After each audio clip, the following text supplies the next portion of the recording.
Oh, Mr. President, thank you.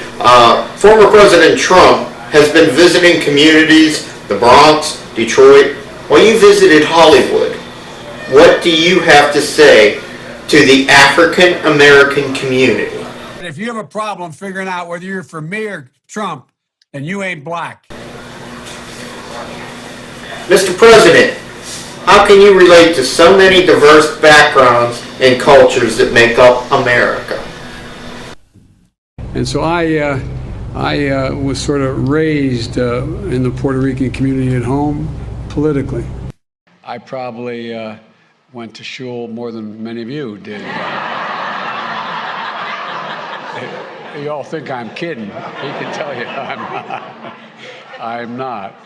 And let's lay one thing to rest. I may be a practicing Catholic. I used to go to 7:30 Mass every morning in high school and then in college before I went to the black church. Not a joke. Andy knows this. I'm an honorary Greek, not only today, but every day. You know, the Persian culture is amazing. As a student of the Persian culture, not a practitioner, but a student.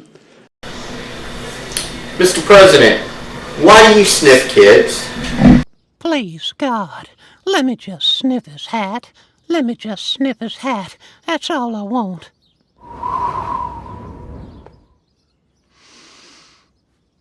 Now I want more.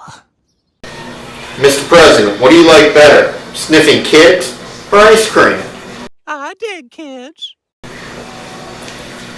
Mr. President, what do you have to say to the American people after Build Back Better turned into Build Back Worse?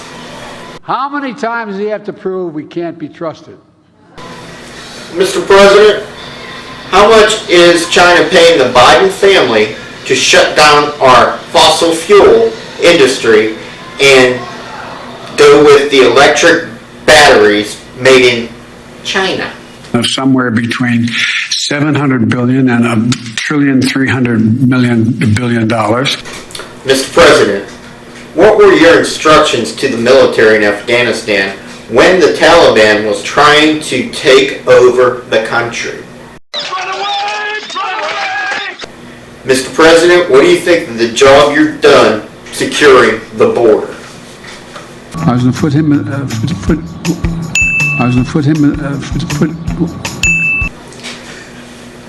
President Biden, what are you telling homeless Americans that are being kicked out of shelters to make space for illegal immigrants? Get your shit and get out! President Biden, what do you call it when you fart in the White House? Well, we're in D.C. That was a veto. President Biden, people say you are a puppet for the Democratic machine. What do you have to say about that? Do you presume to criticize the great Oz? You ungrateful creatures think yourselves lucky that I'm giving you audience tomorrow instead of 20 years from now. Oh, the great Oz has spoken. Oh, pay no attention to that man behind the curtain. President Biden, do you really only say what your handlers tell you to say? That is simply not true. President Biden, what do you have to say about people feeling that you're weaponizing the government and especially the judicial process to take down your opponents such as President Trump? No one fucks with Biden.